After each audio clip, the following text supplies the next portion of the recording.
কড়াই গরম হয়ে গেছে, এখন আমি তেল দিচ্ছি। আজকে আমি বানাবো ভরা ভরা শিমলা মির্চ। তেল গরম হয়ে গেছে, এখন দেবো আমি পেঁয়াজ, কাঁচা লঙ্কা কুচি।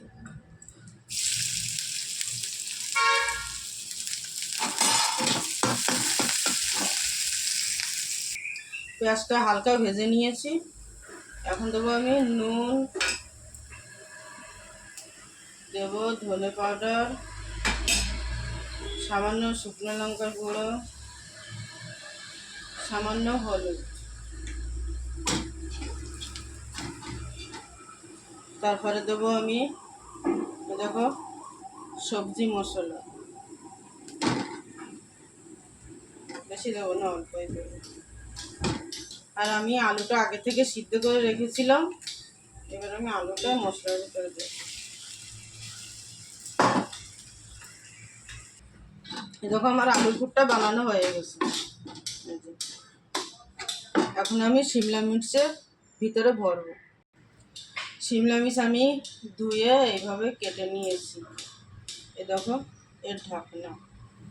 এবার এর ভিতরে আমি যে আলুটা পুর বানিয়েছি, এই দেখো এর ভিতরে আমি এভাবে ঢুকিয়ে দেবো। এইভাবে শিমলা মির্চ একবার বানিয়ে খেয়ে দেখো, খুব সুন্দর লাগে।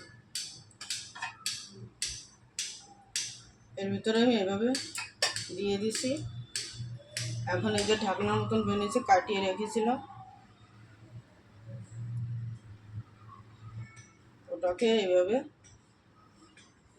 লাগিয়ে দিতে হবে। আর আমার তেল গরম হয়ে গেছে, আমি তেলের ভিতরে ছেড়ে দেব। বাকিটাও এইভাবে বানিয়ে নেব।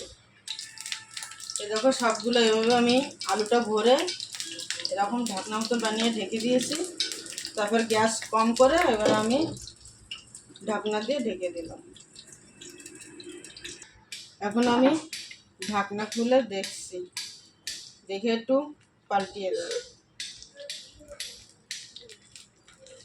এখন ঢাকনাটা খুলেই যাচ্ছে।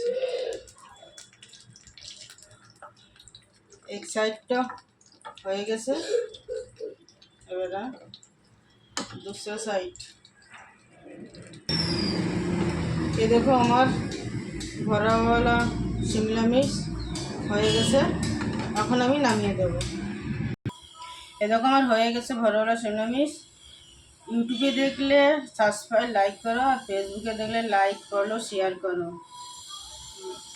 কত সুন্দর, খেতে খুব ভালো। বাই।